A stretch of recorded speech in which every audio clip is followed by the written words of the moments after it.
Hello, seniors. This is Miss Luraschi, your college and career counselor. I'm here today to share with you some information about financial aid and FAFSA. So, for the class of 2024, the FAFSA is going through some revisions within the government and will not be available until sometime in December.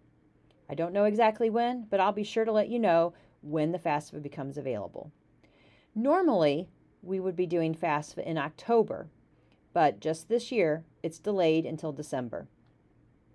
Also keep in mind, students, that when you're in college, you will do the FAFSA every fall, in October ideally, and you'll be completing the FAFSA for the following school year. So it is something that you will do for 2 or 4 years, depending upon how long you are in college. So what is the FAFSA? Well, it is the free application for federal student aid, and it determines your eligibility for federal, state, and some college need-based aid. The key here is need-based aid. So the FAFSA will take into consideration your family's situation and your income to determine what level of financial need you have based on federal calculations, and then share that information with your colleges. Now, some colleges, particularly private colleges, may include some additional need-based aid in above and beyond what the FAFSA offers. So it's always a good thing to apply for the FAFSA just to see what you're eligible for. It doesn't mean you have to accept any of the aid. You will have the opportunity to review each college's award of aid. That will come in February and March. You'll be able to review what each college is offering in their aid package. You'll decide what you want to accept or decline, and then decide what college you're going to attend. So we're just applying today. We're not making any decisions. If you are going to use A+, you must complete the FAFSA as well. The aid options can include grants, which is free money that you do not repay.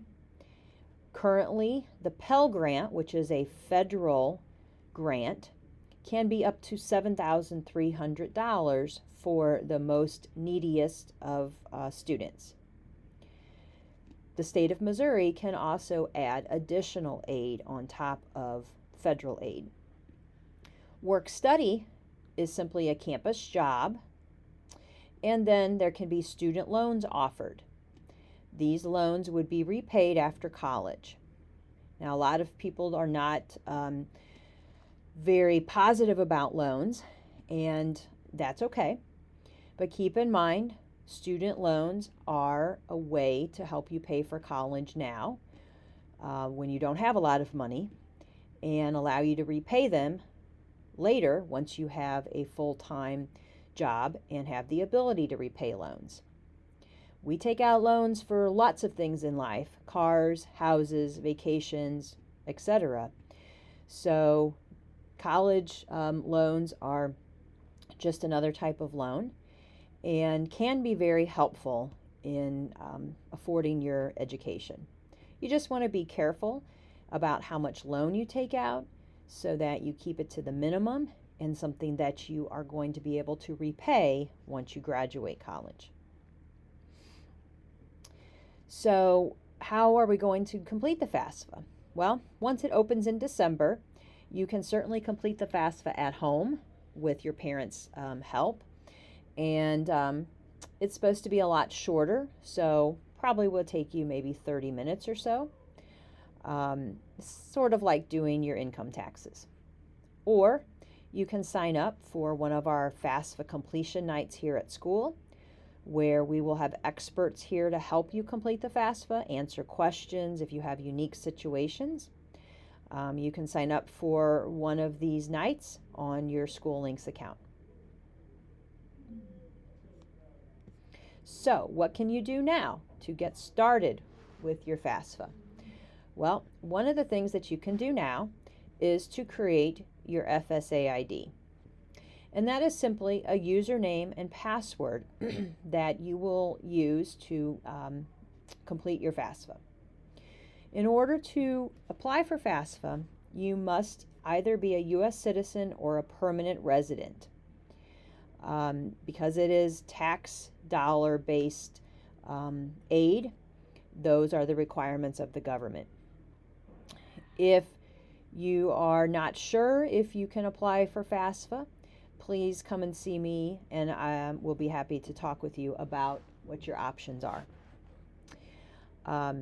So to create an FSA ID, which will take you about 10 minutes, you will need simply a personal email address, a cell phone, your social security number.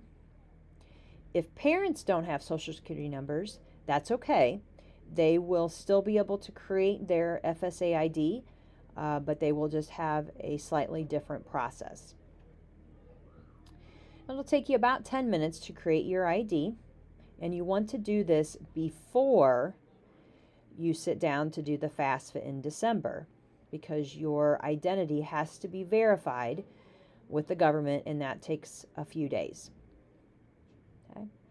So where can you create your FSA ID? Well, you can create it on studentaid.gov website,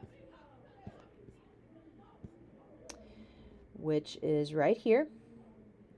This is the studentaid.gov website.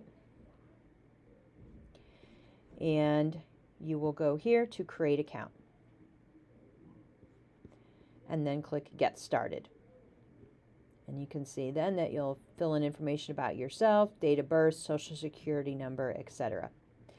Please be very careful when filling this out, because it is going to go to the government to verify your identity.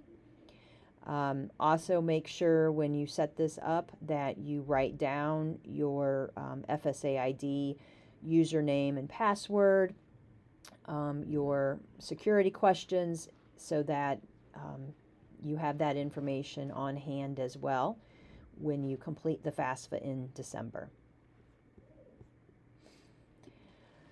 A couple of other resources that you can use here on the Federal Student Aid website is the Aid Estimator. And the Aid Estimator will help you and your family get an idea of what type and what amount of federal aid you're going to qualify for. So you can see it takes about 10 minutes. You'll need some financial information, and then it will give you a good estimate of what you'll qualify for. Another tool that you can use in estimating college costs is called the Net Price Calculator. And you'll find a net price calculator on every college website. This calculator asks you to enter some information again about your family, about your academics, and then it will help to calculate what your tuition, fees, and housing will be, as well as what type of perhaps scholarships and government assistance you may receive.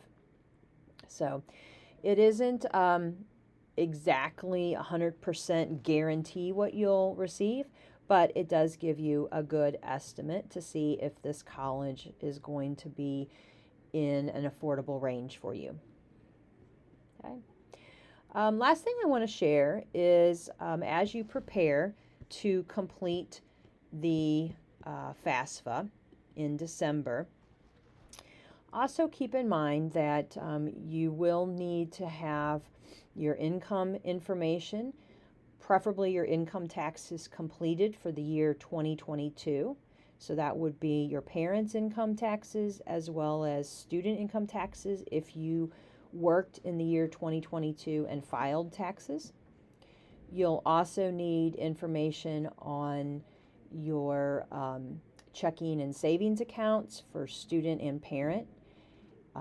You'll need information on any additional income that you receive, say from child support payments.